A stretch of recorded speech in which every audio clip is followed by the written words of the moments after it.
posted on all breaking sports stories on Sports Radio The Ticket.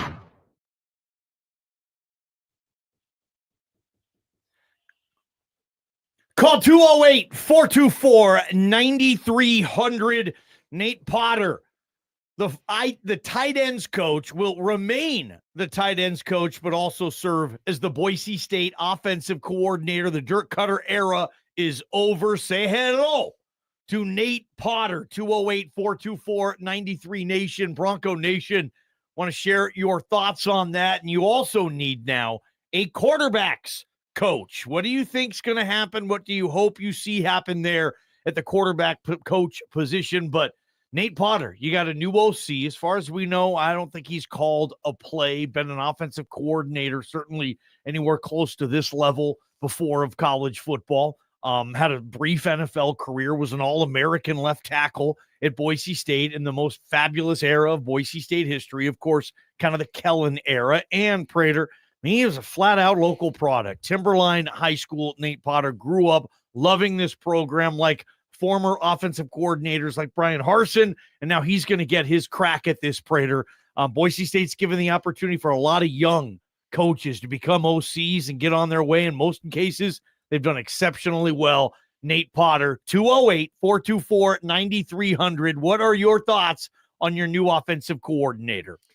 Yeah, it's a little scary for me, but the only thing that's scary for me is the fear of the unknown, just because I've never seen him do it. I mean, nobody's ever seen him do it. He's never done it, period. So the play calling part kind of scares me, although he's called plays all season long. He's called run plays. He's been to the left of Dirk Koetter for 970 plays this season. That's how many plays that Boise State ran this year, 970 plays. And Nate Potter's sitting right next to Dirk Koetter for every single one of those, probably calling a majority, if not every single one of the running plays, and certainly involved in as many plays as he possibly can. Dirk Koetter is a massive fan. He said this multiple times this past season, is a massive fan of Nate Potter. He firmly believes in the future of Nate Potter. And Nate Potter becoming Boise State's offensive coordinator is fully endorsed by Dirk Koetter. So that's the guy that knows him the best in terms of this job. And in Dirk Koetter, we have to trust in terms of that. So, but other than that, it is kind of the fear of the unknown. You're losing Dirk Koetter. You're losing Ashton Jeanty. You wonder about, the style of offense. He's a tight end coach. He's been a tight end coach his entire career outside of an offensive line coach at College of Idaho just a couple of years ago. And then he was, before that, in 2017, he was an offensive GA at Boise State. So this has been fast. He's 34, 35, 36 years old, mid-30s somewhere. But this part happened really, really fast for Nate Potter. I can't wait to see how it plays out. I can't wait to see. I'm sure he's going to be fine. I'm probably more curious about what the offense is going to look like under Nate Potter without Ashton Jeanty than I am more curious about how well or how bad Nate Potter is going to be. Nate Potter is going to be fine. But I'm very curious as to what the offense is going to look like. By the way, I did some math today. I told you Boise State ran 970 plays this year. This was supposed to be a run-first, run-heavy offense, Ashton Jeanty, and it was. They ran only 57% of the time this year. That's the lowest in 4 years at Boise State. Last year, they ran 60% of the time. That shocks me. They ran 60% of the time last year. This year, that number dropped from 60% to 57%. Dirk Koetter relied more on Maddox Madsen, I think, than we've ever believed that he did.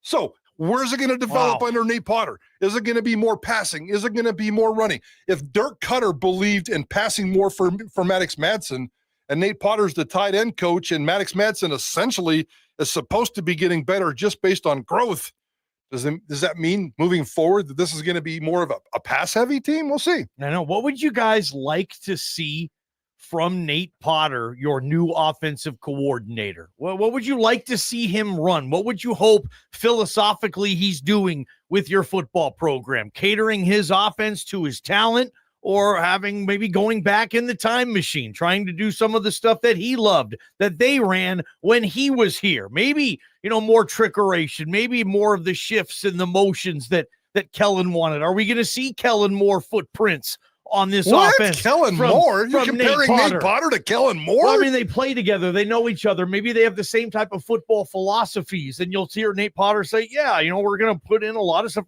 Think about this. Nate Potter is not just a quiet offensive lineman anymore. Call 424-9300. I want to know what you guys are thinking on this Nate Potter hire, you guys, because Prater, like, hey, what if he wants to go back? He's a full-on play-calling OC. That hasn't hit me yet, I guess. And I have those questions. Overall, what is his philosophy going to be? Dirk Koetter told us day one with this team, this is a running team, period, end of story. I don't know if Nate Potter is going to say, yeah, this is a running team. We were last year, and I like what we're doing. We're not changing a thing. I fully believe in what we were doing. Or if he says, we're going to play to our strengths. And last year, the strength of our team was running the football. This year, the strength of our team might be in the passing game. We have a very experienced quarterback.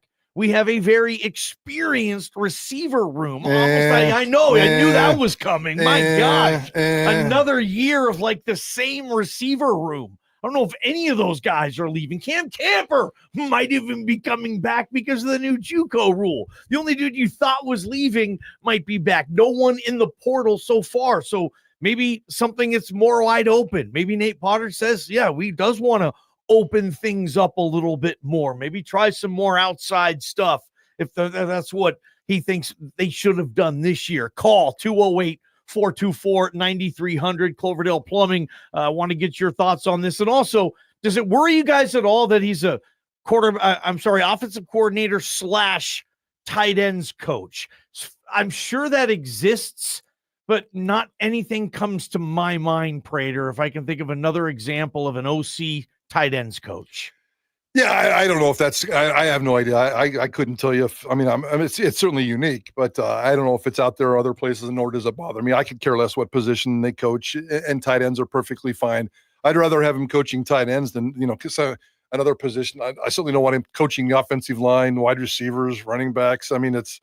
He could coach the offensive line. He played it at a very, very high level. So, but you certainly don't want your offensive coordinator to be your offensive line coach. That's too technical and too detailed. So the tight end thing is fine. He's essentially in charge of, Lauder and Wagner and a couple of other guys and trying to get him better. So that's his priority, or that would be his secondary. His priority certainly will be running this offense. Absolutely. And there's a lot of other deals where you don't have to be a QB coach / offensive coordinator, but that's how this program has typically done it. I can't even think of the last time that this program had just a quarterback coach. I think it was Jonathan Smith when Robert Prince was the wide receivers coach / offensive coordinator. Jonathan Smith, I believe. Yeah, okay. In 2013, I believe Jonathan Smith may have been just been a quarterback coach here, but I don't know that for sure. Okay, that sounds about right to me. And I know Smith went with Chris Peterson up to University of Washington. Call 208-424-9300. Dirk Koetter's on this show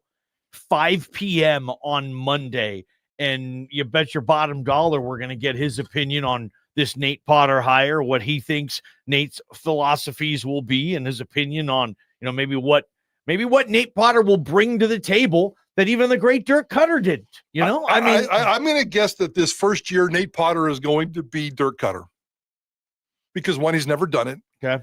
You're talking about Nate Potter 5 to 10 years down the road when he's experienced, when he's out there with his own style and his own personality. I don't see that happening in year number one. He's going to ride Dirk Koetter, especially if Dirk Koetter's around as an offensive analyst. He's going to ride Dirk Koetter, even though Dirk Koetter's not going to stand over his shoulder. Dirk Koetter's not going to micromanage Nate Potter, but Nate Potter, when he needs to, will come to Dirk Koetter, and Nate Potter has just spent a year with Dirk Koetter. I would have imagined, as I sit here right now, and we don't know the roster.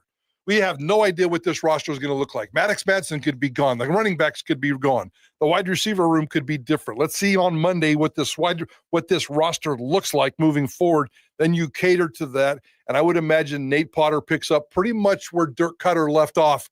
And then he spends the next 3 to 5 to 10 years coming up with his own style and his own roster. But I don't see anything significantly different than what Dirk Koetter brought us to the table this year. Now, this is what you wanted, right, Bronco Nation? 208-424-9300. You like promoting from within. You like keeping it in the family. You want people who bleed blue. And in Nate Potter's case, heck, went to high school just a couple miles from that stadium at Timberline. This is what you want. So you're going to have a very long leash with Nate Potter. Huh? You're going to be very, very patient. That's the key word here. Prater, what do you see here if it doesn't get off to the greatest start ever and there's is this going to be? I don't know. You don't think they're going to be they're not going to be a little more forgiving because it's Nate Potter and they like him? Well, there's 20% of the people out there that just spent the last 4 months beating up on Dirk Koetter. That's kind of where I'm going too. Yeah, so I don't know, man. This is going to be interesting. I thought it was interesting. 208-424-9300. We'll get back to this at 5:00. Your reaction is he's kind of a prove it guy, right? Nate Potter kind of got a lot to prove this year. Year one, probably not a lot of time to ease into this thing. Yeah, no, he's spent the last 4 months easing into this because this was the plan in August. And, I can't remember exactly what word he used. I can't remember exactly how it came down.